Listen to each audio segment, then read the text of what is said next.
Welcome to skill with सृष्टि। मेरा नाम सृष्टि है और आपके लिए ये video class 12th employability skills unit number 4 entrepreneurship skills पर बेस्ड है। ये वीडियो रहेगी common for all CBSE skill subjects और रेलेवेंट रहेगी उन लोगों के लिए जिन्होंने स्किल सब्जेक्ट क्लास 12th में चूज किया है, बिकॉज एम्प्लॉयबिलिटी स्किल्स में जो 5 यूनिट्स है उसमें से यूनिट नंबर 4 एंटरप्रेन्योरशिप स्किल्स इस वीडियो ट्यूटोरियल में पूरी तरीके से कवर हो जाएगा। मेरा नाम है Srishti, PGDM CCBM BTech by education qualification and NSDC and MEPC certified master trainer.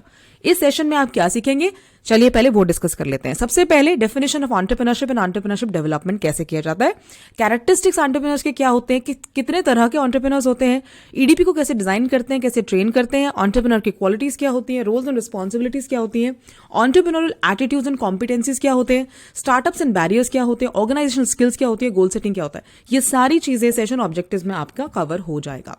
सबसे पहले बात करते हैं व्हाट इज एंटरप्रेन्योरशिप। एंटरप्रेन्योरशिप होता क्या है? Entrepreneurship is when an individual who has an idea acts on that idea, usually to disrupt the current market with a new product or service. जब एक व्यक्ति एक नया प्रोडक्ट या सर्विस को लेकर आता है, उसके पास कोई ऐसा आइडिया होता है जिस पे वो एक्ट करता है जिससे वो करंट मार्केट को डिसरप्ट कर पाए, उस प्रोसेस को हम कहते हैं entrepreneurship. And who is an entrepreneur? A person who makes money by starting or running businesses, especially when this involves taking financial risks. यानी कि ऐसा व्यक्ति जो कि बिजनेस को स्टार्ट करना चाहता है और रन करना चाहता है, स्पेशली जब उसमें फाइनेंशियल रिस्क हो और वो उसी से प्रॉफिट जनरेट करना चाहता है, उस व्यक्ति को हम कहेंगे ही और she is an entrepreneur. Next, what does entrepreneurs do? Entrepreneurs करते क्या है? Entrepreneurs seize opportunities, mobilize funds, raise capitals and take calculated risks to launch new businesses और इनोवेशंस। एंटरप्रेन्योर्स जो होते हैं वो अपॉर्चुनिटीज को सीज करते हैं, यानी कि कैच कर लेते हैं। मोबिलाइज यानी कि असेंबल कर लेते हैं फंड्स को, रेज कैपिटल यानी कि मनी को रेज कर लेते हैं, और कैलकुलेटेड रिस्क लेते हैं नए बिजनेसेस और नए इनोवेशंस को लॉन्च करने के लिए। क्या की कॉम्पोनेंट्स है एंटरप्रेन्योर्स के लिए? पहला है इनोवेशन, नए आइडियाज को आइडेंटिफाई करना और इंप्रूवमेंट्स को आइडेंटिफाई करना, वो काम है एंटरप्रेन्योर्स का। सेकेंड है अपॉर्चुनिटी, नई मार्केट्स को या पोटेंशियल मार्केट्स को पहचानना और नई बिजनेस ओपनिंग्स को पहचानना, ये काम है एंटरप्रेन्योर्स का।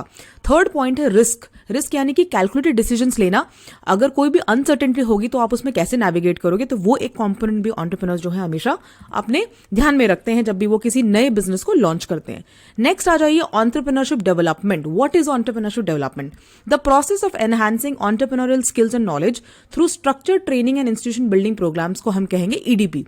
यानी कि ऐसा प्रोसेस जिसमें हम एंटरप्रेन्योरियल स्किल्स को एनहांस कर रहे हैं, लोगों की एंटरप्रेन्योरियल स्किल्स को एनहांस कर रहे हैं, उनकी नॉलेज को एनहांस कर रहे हैं। कैसे? ट्रेनिंग की मदद से और इंस्टीट्यूशन बिल्डिंग प्रोग्राम्स की मदद से। तो उसे कहेंगे entrepreneurship development. Aimed at individuals aspiring to start और एक्सपैंड द बिजनेस। जो लोग नया बिजनेस को स्टार्ट करना चाहते हैं, एक्सपैंड करना चाहते हैं, उनके लिए एंटरप्रेन्योरशिप डेवलपमेंट प्रोग्राम्स बड़े ही एसेंशियल होते हैं। सेकेंड है promising entrepreneurs need nurturing to become role models and mentors for the communities.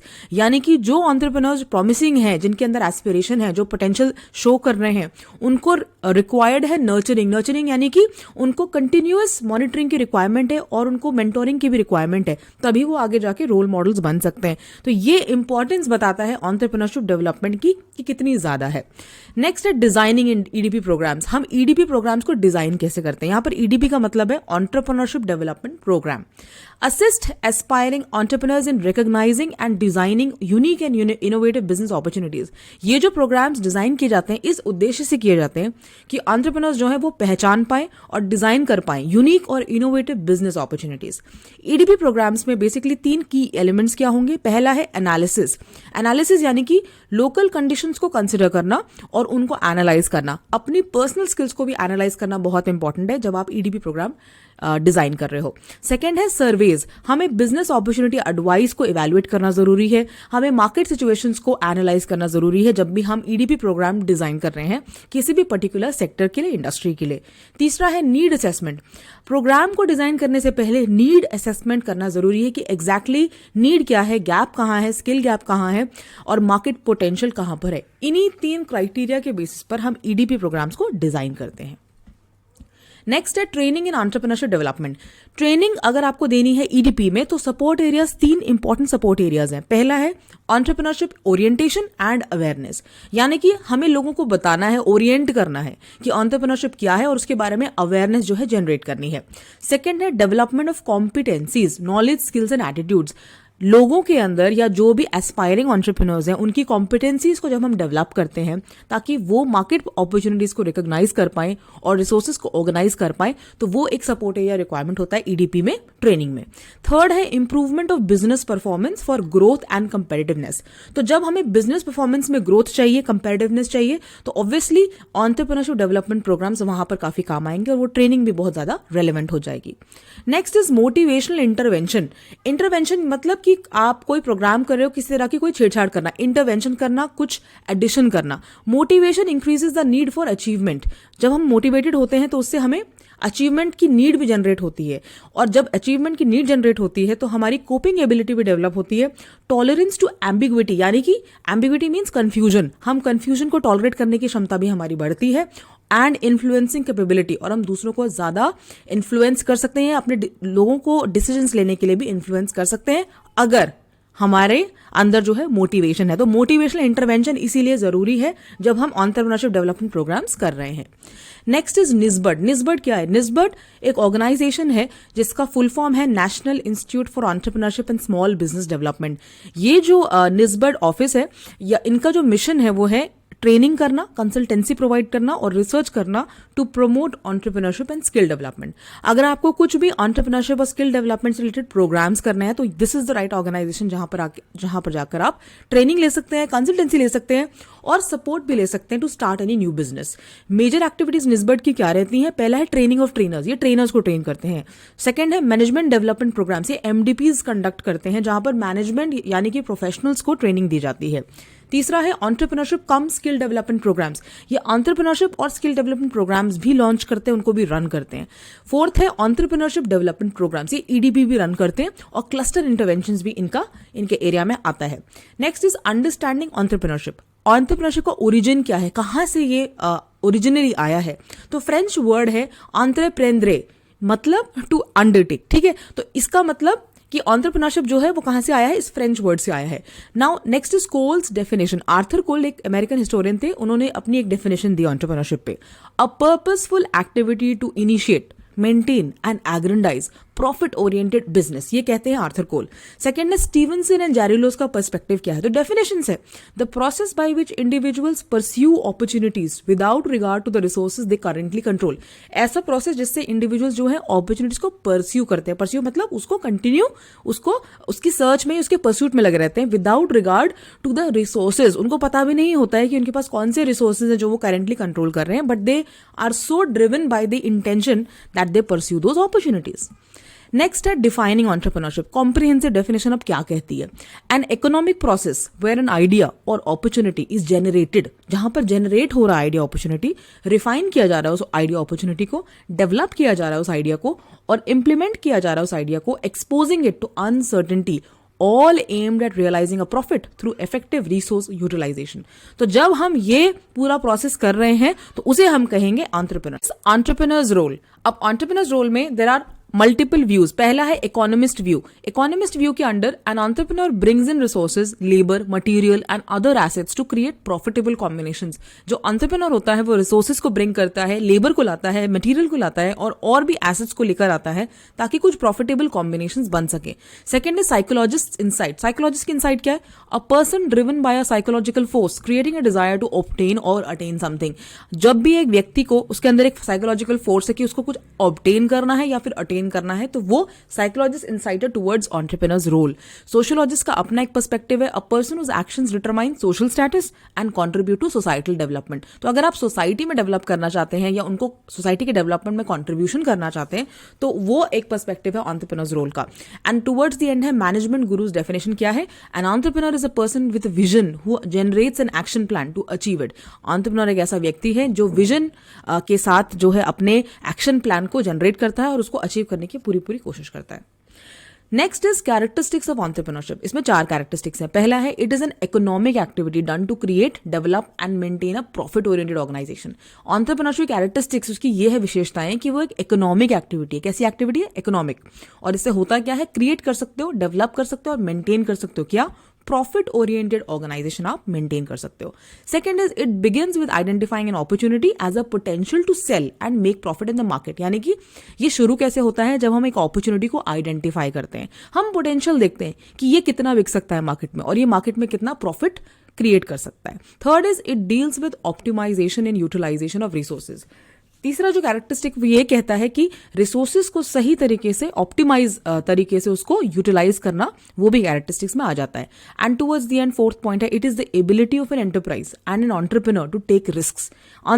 Enterprise means the company, okay, the organisation, उसकी एबिलिटी भी होनी चाहिए और एंटरप्रेन्योर की एबिलिटी भी होनी चाहिए क्या, रिस्क्स लेने की. तो ये 4 पॉइंट्स आपको याद रखने हैं. पहला है इकोनॉमिक एक्टिविटी, सेकेंड है कि identifying opportunity as a potential to sell, third is resources को यूटिलाइज करना and fourth is risk taking.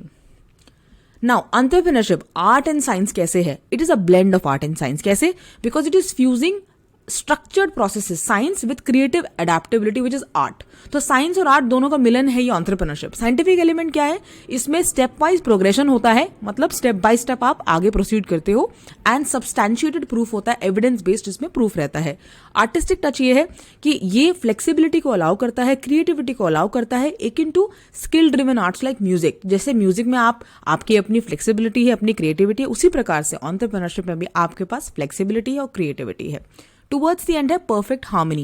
Demands adherence to specific procedures yet retains the skill to deviate when necessary for profitability and growth. यानी कि ये demand करता है adherence कि आप specific procedures को अधेयर करो, यानी कि उसको फॉलो करो, येट आपको वो स्किल रिटेन करनी है कि आप डिविएट नहीं होगे, और डिविएट तभी होगे जब ग्रोथ के लिए वो बहुत ज्यादा नेसेसरी हो जाएगा.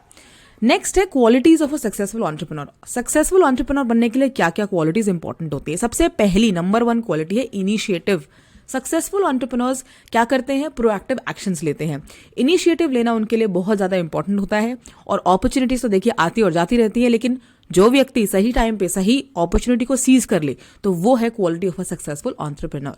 सेकंड है विलिंगनेस टू टेक रिस्क. एक सक्सेसफुल एंटरप्रेन्योर में विलिंगनेस होनी चाहिए कि वो रिस्क लेने के लिए कभी डरना नहीं चाहिए. Entrepreneurs understand that business involves risks. Entrepreneurs ये बात समझते हैं कि बिजनेस करना मतलब रिस्क को इन्वॉल्व करना.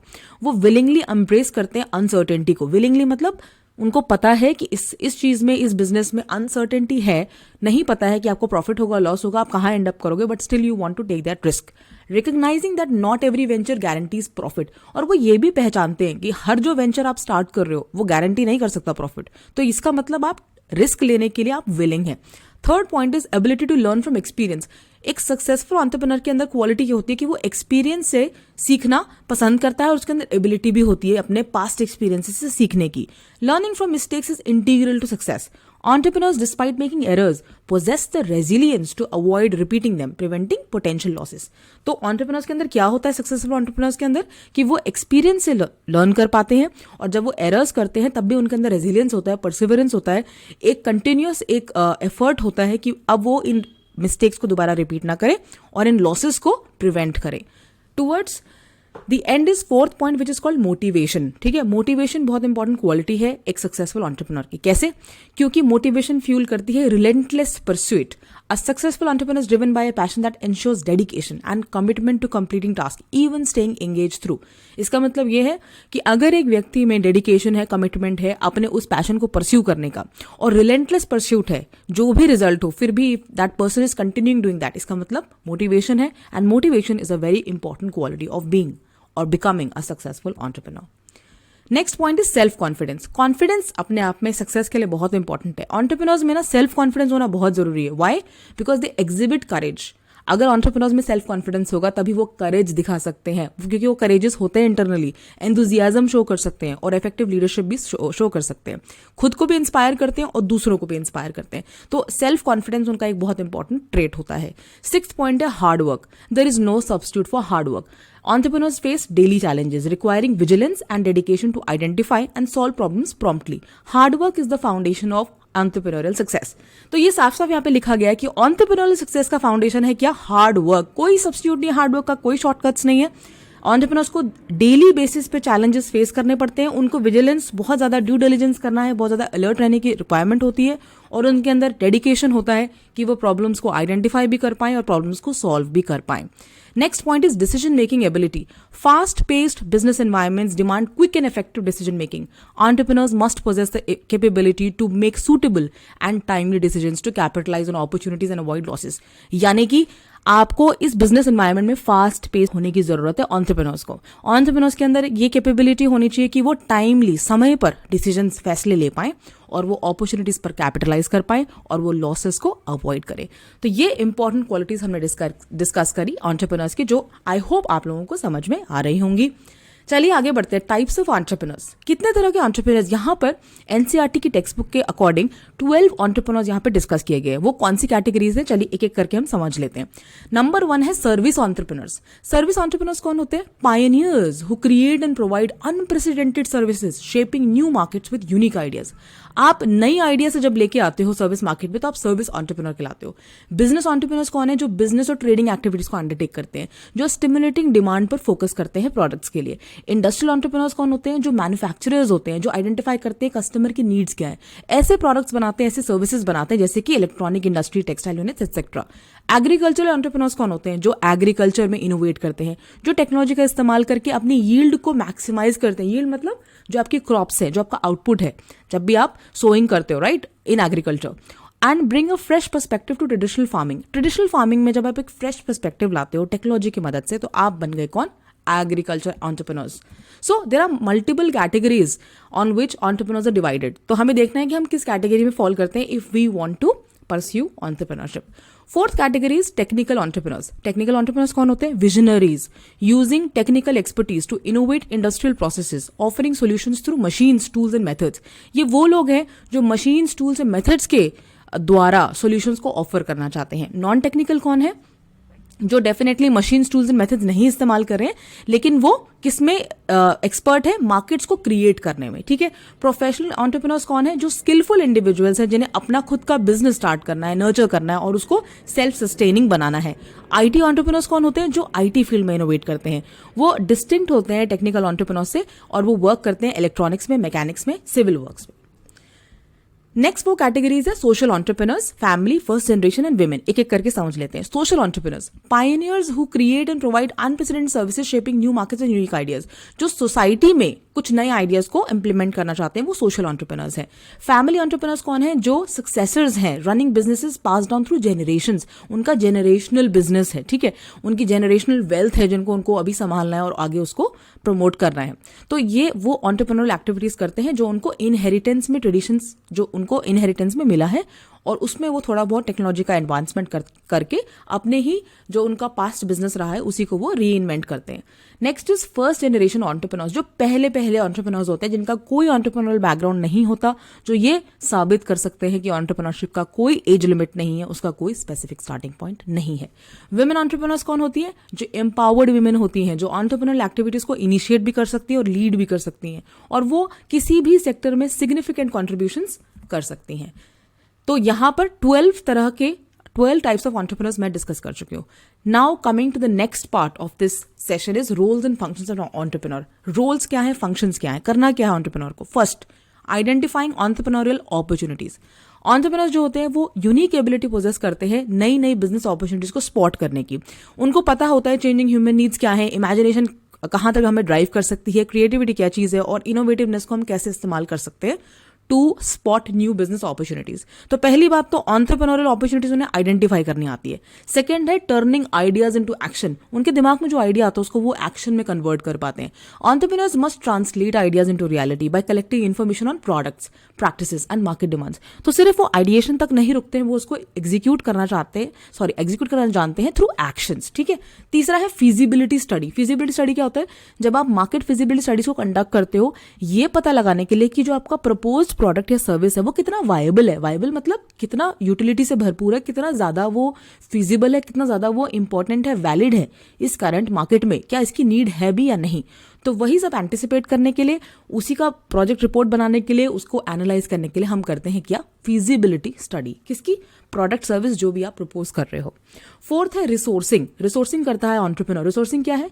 रिसोर्सेज को अवेलेबल करवाना समय पर, जैसे कि मनी हो गया, machinery, man, labour, raw material, skilled workforce, ये सारी चीज़ों को जब मैनेज करना होता है, कोऑर्डिनेट करना होता है, तो वो किसका रोल रिस्पॉन्सिबिलिटी है? उस एंटरप्रेन्योर का। Fifth is growth and development. Entrepreneurs चाहते हैं कि कंटिन्यूस इंप्रूवमेंट हो, डेवलपमेंट हो उनके प्रोडक्ट्स में, सर्विसेज में एंड प्रोसेसेस में, और they are always striving for excellence.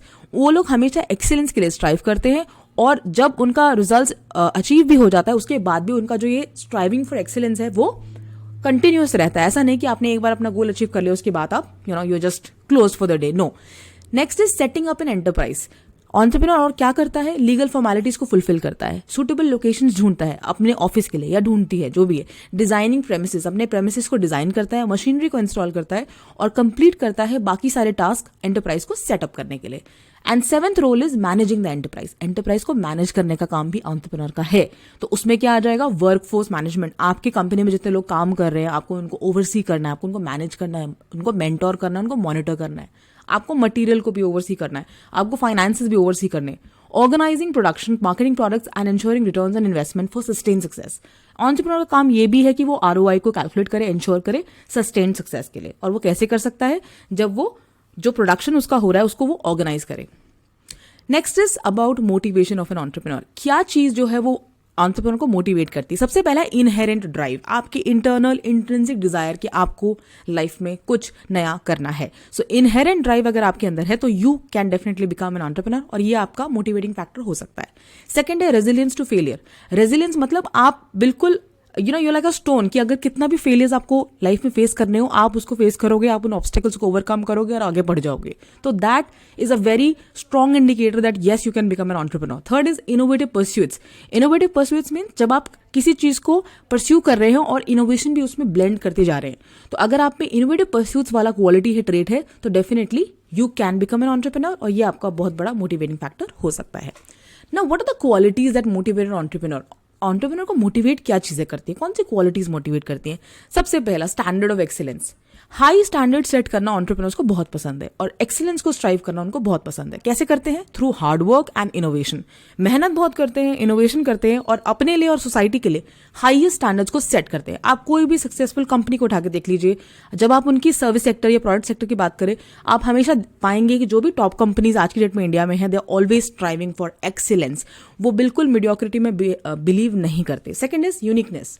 Uniqueness एक ऐसी क्वालिटी है कि जो एंटरप्रेन्योर है वो यूनिकनेस को वैल्यू करता है। जो भी वो कार्य करता है या जो भी उसका बिजनेस चल रहा है, उसमें वो यूनिकनेस या यूएसपी फैक्टर को ढूंढने की कोशिश करता है।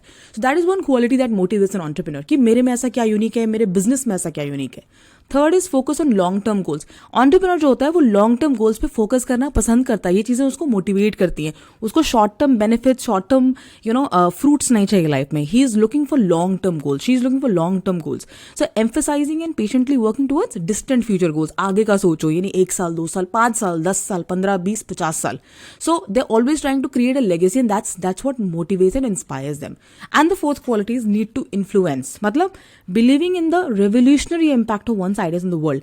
आपके एक सिंगल आइडिया से क्या वर्ल्ड पर, दुनिया पर हमेशा के लिए एक इम्पैक्ट हो सकता है। तो वो जो नीड टू इन्फ्लुएंस है, वो क्वालिटी जो है एंटरप्रेन्योर को बहुत ज्यादा मोटिवेट करती है। तो 4 इंपॉर्टेंट क्वालिटीज हैं: standard of excellence, uniqueness, focusing on long term goals and need to influence. Next है वेज एम्प्लॉयड वर्सेस एंटरप्रेन्योर। देखिए, वेज एम्प्लॉयड मतलब जो व्यक्ति जो है रोज वेज पे काम कर रहा है, ठीक है, वो कुछ काम कर रहा है, उसके एक्सचेंज में उसको मनी मिल रहा है। एंटरप्रेन्योर जो है वो अपने एक मिशन पे he is working on that mission, और वो उस आइडिया को डेवलप कर रहा है, ठीक है। उसको अगर सैलरी नहीं भी मिले तब भी he continues to do work, because he is very passionate about his intent, about his product और सर्विस। तो इसीलिए ये मेजर डिफरेंस है वेज एम्प्लॉयड व्यक्ति में और एंटरप्रेन्योर में। थॉट प्रोसेस एंटरप्रेन्योर का कैसा होता है कि वो या तो नए प्रोडक्ट्स पे फोकस करेगा या फिर एग्जिस्टिंग प्रोडक्ट्स पे फोकस करेगा। मार्केट डायनामिक्स को कंसिडर करेंगे और कैलकुलेट रिस्क को भी कंसिडर करेगा। So that is the thought process of an entrepreneur, ठीक है। Identifying opportunities and risk taking. तो जब एंटरप्रेन्योर को अपॉर्चुनिटीज को आइडेंटिफाई करना है या रिस्क लेना है, तो कौन सी 3 चीजों का ख्याल रखना है? पहला है कम्युनिटी कंसर्न्स। आप अपने लोकल इश्यूज में आइडेंटिफाई कर पा रहे हैं अगर कि क्या प्रॉब्लम्स हैं, क्या इनएफिशिएंसीज हैं, तो डेफिनेटली आप उस आइडिया को हेल्प कर सकते हैं और उस आइडिया को डेवलप कर सकते हैं। सेकंड है पर्सनल एक्सपीरियंसेस। कई बार एंटरप्रेन्योर्स जो होते हैं, चाहे मेल एंटरप्रेन्योर्स है, फीमेल एंटरप्रेन्योर्स है, जो भी एंटरप्रेन्योर्स है, जब उनके अपने लाइफ में कुछ चैलेंजेस आते हैं या उनको खुद किसी प्रोडक्ट या सर्विस को इस्तेमाल करने में प्रॉब्लम आती है, तो वो वहीं से इंस्पिरेशन लेके अपना खुद का प्रोडक्ट या सर्विस लॉन्च कर देते हैं। तो that could also be one of the reasons why they want to start their entrepreneurship. Third is researching with others. जो एंटरप्रेन्योर्स होते हैं वो लाइक माइंडेड इंडिविजुअल्स को हमेशा सर्च कर रहे होते हैं। सोशल ग्रुप्स में, स्टार्टअप ग्रुप्स में, they want to sit with people and gel with people and socialize with people who are having a very similar mindset a lot of times, because वहां पर उनको मौका मिलता है कि वो आइडियाज को डिस्कस कर सकें और नई अपॉर्चुनिटीज को एक्सप्लोर कर सकें। अब मार्क ज़करबर्ग, एवरीबडी नोज, इनका सक्सेस स्टोरी क्या था कि he wanted to start a network अपने कॉलेज के फ्रेंड्स के लिए, but eventually that became Facebook which actually became a social movement. तो यहां से भी आप एंटरप्रेन्योरशिप का बहुत अच्छा एक मोटिवेशन ले सकते हैं। Next is understanding startups. Startups को समझना, स्टार्टअप क्या होता है। A startup is a new company in its early stages of operations, यानी कि जब स्टार्टअप एक ऐसी नई कंपनी है जो कि बहुत ही अर्ली नेसेंट स्टेजेस में होती है अपने ऑपरेशंस के। पहला है यूनिक ग्रोथ माइंडसेट, इसमें होना बहुत जरूरी है। इनिशियली जो स्टार्टअप्स होते हैं वो फाउंडर्स से फंडेड होते हैं। बहुत सारे इंडियन स्टार्टअप्स होते हैं उन्हें ग्लोबल फंडिंग भी मिलती है। तो आजकल आपको एंजल इन्वेस्टर्स, वेंचर कैपिटलिस्ट, बहुत सारे ऐसे प्लेटफॉर्म्स मिल जाएंगे जहां पर आपको फंडिंग ग्लोबली, इंटरनेशनली और नेशनली दोनों तरह से मिल सकती है। Third is creative and innovative ideas. Creative ideas होना, इनोवेटिव आइडियाज होना, ये काम करता है अगर आप स्टार्टअप में वर्क कर रहे हैं या स्टार्ट किया है। Then seeks guidance and mentoring from expert. जब हम स्टार्टअप पे काम करते हैं तो obviously we are seeking guidance and mentoring from experts. तो इसीलिए आप एक पैनल भी हायर कर सकते हो या फिर आप कोई मेंटर्स भी अपने लिए हायर कर सकते हो if you are just starting out as a entrepreneur. Startup India initiative सब जानते हैं, जो कि एक बहुत सपोर्टिव एनवायरमेंट प्रोवाइड करता है फॉर द बडिंग एंटरप्रेन्योर्स। ना how is startup differences how is startup different from regular business, कैसे अलग है। पहला, it seeks outside finance or investments as it grows. Second है diverse field like tech, healthcare, food, virtual reality, यहाँ पर startups हो सकते हैं. Third is it begins with a minimal investment. थोड़ा सा investment से भी वो आपका startup start हो सकता है. Fourth is relies on angel investors और venture capital. तो जो regular छोटे businesses होते हैं ना, small business, they depend more on loans and grants. लेकिन जो आपके startups होते हैं ना, वो ज्यादा rely करते हैं angel investors और venture capitalists पे, ठीक है. And fourth is often focuses on tech driven solutions. तो स्टार्टअप जो है वो ज्यादातर टेक ड्रिवन होते हैं, not like traditional businesses. All right, now we have reached barriers in entrepreneurship. Entrepreneurship के प्रोसेस में बैरियर्स क्या क्या आते हैं, क्या क्या रुकावटें या ऑब्स्टिकल्स क्या आते हैं, ठीक है। नंबर 1 ऑब्स्टिकल है लैक ऑफ रिसोर्सेज और रॉ मटेरियल। आपके पास रॉ मटेरियल ही नहीं है, रिसोर्सेज ही नहीं है, तो कैसे आप एंटरप्रेन्योरशिप करोगे। ऑब्वियसली इट्स क्वाइट ऑब्वियस कि ये एक बैरियर है। Non availability of skilled labour. Skilled labour नहीं है हमारे पास, ये तो बहुत बड़ी समस्या है पूरी दुनिया की कि स्किल्ड लेबर की कमी हो रही है। दैट इज वाई हम स्किलिंग इनिशिएटिव्स कर रहे हैं एंड दैट इज वाई मैंने भी ये चैनल बनाया skill with Srishti. So non availability of skilled labour मतलब हम चाहते हैं कि ज्यादा से ज्यादा लोग स्किल हों ताकि फिर वो एंटरप्रेन्योरशिप कर सकें, वो स्टार्टअप्स में काम कर सकें और वो किसी भी सेक्टर इंडस्ट्री में एक्सेल कर सकें। इनसफिशिएंट मशीनरी एंड इंफ्रास्ट्रक्चर होने के कारण भी एक बाधा बन सकता है एंटरप्रेन्योरशिप में। अनटाइमली मॉनेटरी रिसोर्सेज, समय पर अगर आपको मॉनेटरी हेल्प ना मिले, रिसोर्सेज ना आपके पास अवेलेबल हो, तो obviously that will become an obstacle in entrepreneurship. Second is no or faulty business plan. अगर आपके पास कोई भी बिजनेस प्लान नहीं है, फॉल्टी बिजनेस प्लान है या आपने बनाया ही नहीं है बिजनेस प्लान, आप बस स्टार्ट हो गए with just a basic intention, तो वो एक ऑब्स्टिकल बन सकता है आपके एंटरप्रेन्योरशिप जर्नी में। क्योंकि एक वेल स्ट्रक्चर्ड बिजनेस प्लान की बहुत ज्यादा इंपॉर्टेंस मानी जाती है। क्यों मानी जाती है? बिकॉज कहा गया a goal without a plan is just a wish, है ना। अब है personal and self doubt barriers. जब खुद पे ही पर्सनल सेल्फ डाउट होता है कि नहीं मैं नहीं कर सकती हूँ ये काम, या फिर हो सकता है कि मैं फेल हो जाऊं इस बिजनेस या एंटरप्रेन्योरशिप आइडिया में, तो that could also become a barrier in entrepreneurship.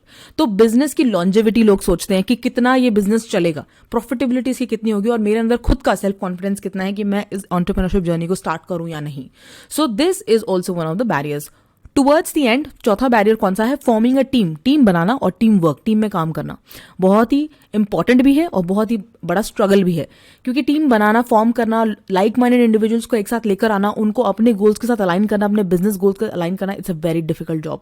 लेकिन अगर एक एंटरप्रेन्योर ये काम कर पा रहा है तो एंटरप्रेन्योरशिप जर्नी काफी ज्यादा स्मूथ हो सकती है। तो इस बैरियर को हम ओवरकम आसानी से कर सकते हैं। Okay, so next is attitudes of N entrepreneur. Entrepreneur का एटीट्यूड कैसा होना चाहिए? एटीट्यूड मतलब उसका दृष्टिकोण, पर्सपेक्टिव, जिंदगी जीने का तरीका और जिंदगी के टुवर्ड्स काम करने का तरीका, ठीक है। So what it takes to become an entrepreneur, सबसे पहले decisiveness, ability to make quick and profitable decisions. ऐसी एबिलिटी कि आप फैसले जो है जल्दी भी ले सको और प्रॉफिटेबल भी ले सको, तो वो डिसाइसिवनेस के अंडर आ जाता है।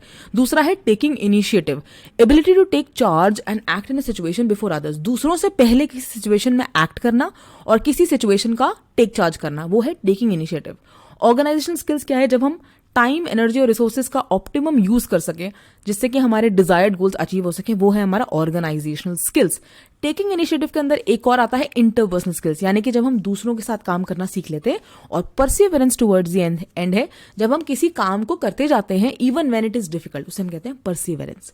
तो perseverance, organisational skills, decisiveness, taking initiative, interpersonal skills, ये सारे एटीट्यूड्स इंपॉर्टेंट है टू बिकम एन एंटरप्रेन्योर।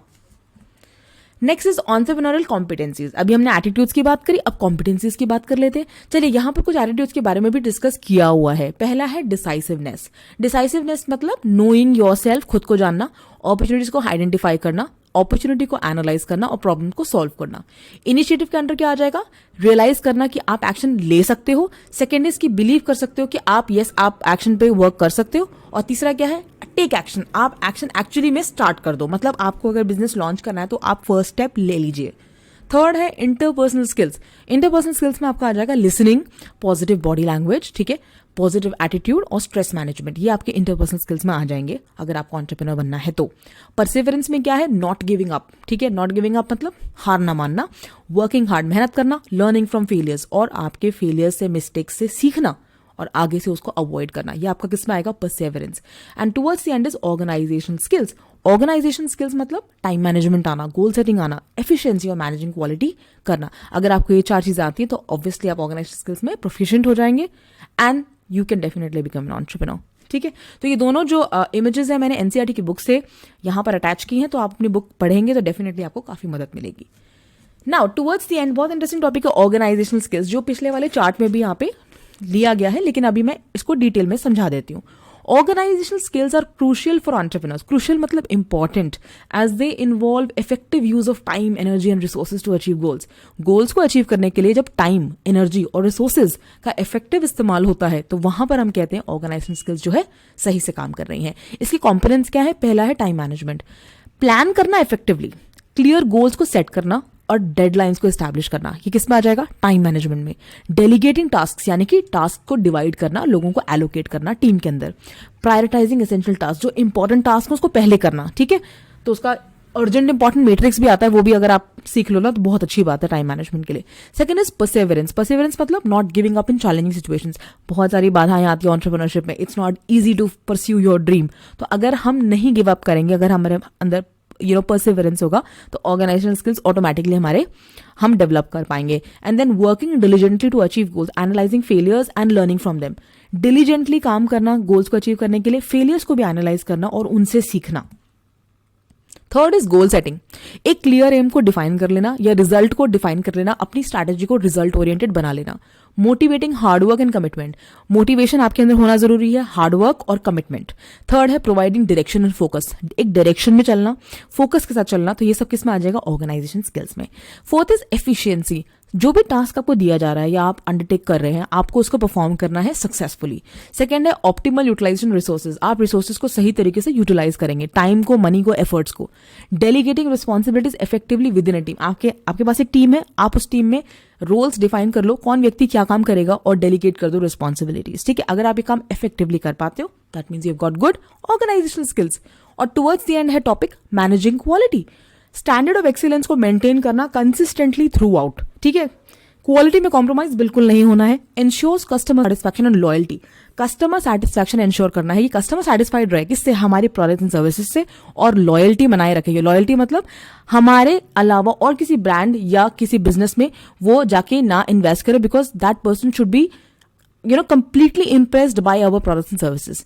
तो अगर ये कुछ चीजें हम ध्यान में रखते हैं तो डेफिनेटली हम जो है ऑर्गेनाइजेशन स्किल्स डेवलप कर सकते हैं। ये कुछ 2 क्वेश्चंस है जो मैंने क्विज में दिए। चलिए एक बार मैं बता देती हूँ। The ability to continue to do something even when it's difficult is called. अभी मैंने बताया था, जब हम कोई काम कंटिन्यूसली कर सकते हैं चाहे वो डिफिकल्ट भी हो, तो वो क्या है? इनिशिएटिव है, ऑर्गेनाइजेशन स्किल है या परसिवरेंस है? क्या आंसर है? जो भी आंसर है कमेंट सेक्शन में लिख के बताइए। सेकंड है the ability to act in a situation before others do. दूसरों से पहले किसी सिचुएशन में एक्ट करने की एबिलिटी क्या होती है? इंटरपर्सनल, इनिशिएटिव या परसिवरेंस? जो भी आंसर है कमेंट सेक्शन में बताइए। Alright, so this brings to the end of this video on entrepreneurial skills. बहुत ही इंटरेस्टिंग सेशन था, मुझे बहुत अच्छा लगा आप लोगों को ये सेशन पढ़ाकर। आप मुझे बताइए कमेंट सेक्शन में कि आपको कैसा लगा, ये वाला टॉपिक समझ में आया कि नहीं। जो मेरा अगला वीडियो है वो ग्रीन स्किल्स पे होगा, तो प्लीज चैनल को लाइक कीजिए, शेयर कीजिए एंड सब्सक्राइब कीजिए। जो पिछले यूनिट्स हैं यहाँ पर आप देख सकते हैं स्क्रीन पे, यूनिट नंबर 3 ICT का अपलोडेड ऑलरेडी है और अब नेक्स्ट जो अपलोड होगा वो ग्रीन स्किल्स होगा। So thank you very much and take care.